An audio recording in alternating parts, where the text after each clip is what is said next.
지금 이제 현재의 좀 대법원에 대해서 좀 말씀을 좀 드릴게요. 이게 좀 뭐 본인으로서는 오늘이 또 검증하는 자리이기도 하지만 현 상황에 대한 뭐 인식이라고 생각을 하시고 비판의 소리를 좀 열린 귀를 가지고 좀 들어주시면 좋을 것 같습니다. 김명수 대법원장이 저는 잘 되기를 굉장히 바랬습니다만 사실 지난 6년은 굉장히 실망의 연속이었습니다. 여러 가지 뭐 실망적인 이유가 있었습니다만 저는 이제 가장 중요한 것이 대법원이 정치화됐다. 법원의 정치화입니다. 지금 그 PPT가 나오고 있습니다만 이제 보시는 것처럼 이게 편향적 구성이 됐다는 거죠. 어떠한 그런 뭐 이념을 떠나서 이렇게 특권, 뭐 아주 몇 개 안 되는 그런 특정 연구회 출신 판사들이 많다 보니까 이게 이제 편향적인 구성이 편향적 판결로 이어졌다. 이러한 비판의 소리가 굉장히 많습니다. 그래서 이 비판의 소리를 좀 겸허히 수용하시고 앞으로 대법관으로 일하시게 된다면 이런 편향적 판결이 이루어지지 않도록 하는 것도 굉장히 그 후보자가 할 큰 임무 중에 하나라고 생각합니다. 유감스럽게도 최근에도 정치적 판결이 있었습니다. 지금 현재 국회는 노란봉투법을 가지고 이게 지금 노란봉투법이 법사위에서 정상적으로 심리를 하고 있다가 또 갑자기 국회 본회의 직회부가 되는 이런 사태가 발생을 했습니다. 그런데 유감스럽게도 이제 지난 6월 15일에 이와 좀 관련되는 그런 판결이 선고가 됐거든요. 그 판결 내용은 알고 계시죠? 네, 알고 있습니다. 그 판결 내용을 보면 이제 이런 게 있어요. 개별 조합원에 대한 책임 제한의 정도는 또 종합적으로 고려해서 판단해야 된다는데 이게 이 판결의 취지는 결국은 조합원들의 책임 제한을 개별적으로 판단을 해야 된다. 이게 뭐 대법원 스스로도 이게 최초의 판례다. 최초로 이런 것을 지금 설시했다. 이렇게 자평을 하거든요. 그 내용은 알고 계시죠?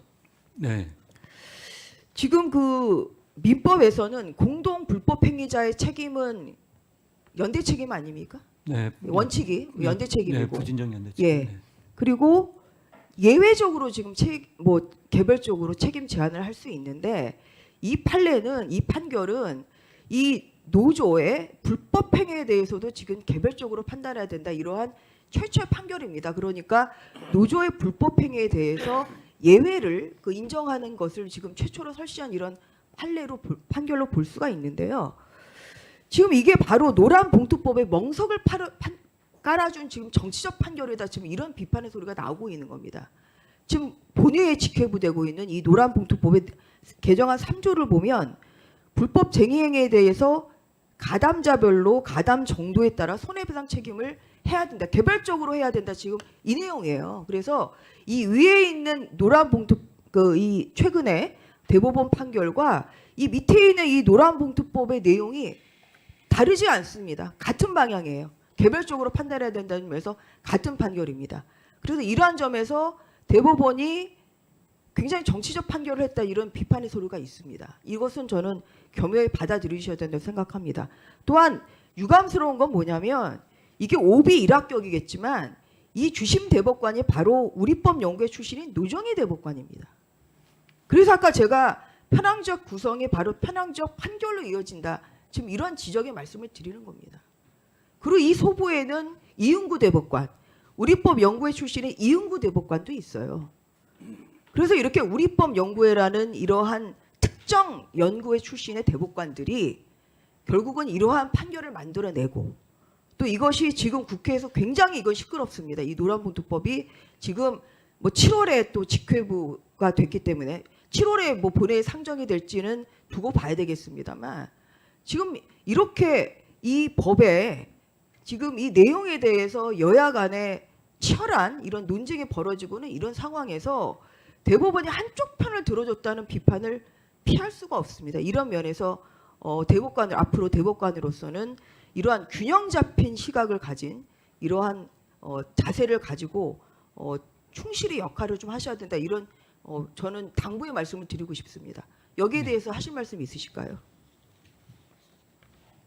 네, 제가 그 재판에 직접 관여하지 않아서 잘 모르겠지만 일단 노란봉투법이 이제 국회에 계류 중이고 상당히 치열하게 갑론을박에 있는데 그 6월 말씀하신 대로 6월 15일 그 시기에 선고된 거에 대해서 좀 여러 가지 말은 있는 것 같습니다. 그런데 제가 그 왜 6월 15일에 선고를 했는지에 대해서 과연 그런 의도를 가지고 하셨는지 아니면 제가 아까 말씀드린 것처럼 이 분쟁 자체가 너무 오래됐기 때문에 네. 당사자들한테 너무 지체된 정의는 정의가 아니라서 그때 선고를 한 것인지 제가 그걸 파악을 못하고 있어서 의도가 있었는지 그러니까 그 후보자니까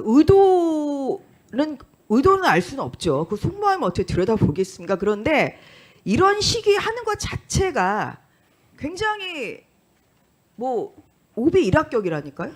그 말씀을 드리는 겁니다. 왜 이 시기에 이게 2017년 선고 그 2017년 사건이거든요. 부탁드리겠습니다. 그러니까 왜 6년 동안 왜 안 하고 있다가 왜 이 시점에서 하냐? 그것도 노란봉투법이 지금 국회에서 여러 가지 지금 치열한 논쟁이 벌어지는 이 시점에 지금 노란봉투법의 일부 내용을 좀 손을 들어준 판결을 한 겁니다. 그것도 우리법 연구회 출신의 대법관 두 분이 지금 이런 역할을 하신 거예요. 그렇기 때문에 이것은 뭐 순수한 의도를 가지고 있다고 해도 절대로 그렇게 보이지 않습니다. 재판 많이 해보셔서 알겠지만 아무리 재판장이 순수한 의도를 가지고 하더라도 시기나 이런 것이 민감하면 절대로 사회는 그렇게 보지 않습니다. 이런 것을 명심하시고 사회적인 이런 파장이 큰 이런 사건에 대해서는 정말 그 판결 시기 그리고 하나하나의 문구 하나하나도 굉장히 신중하게 하셔야 된다.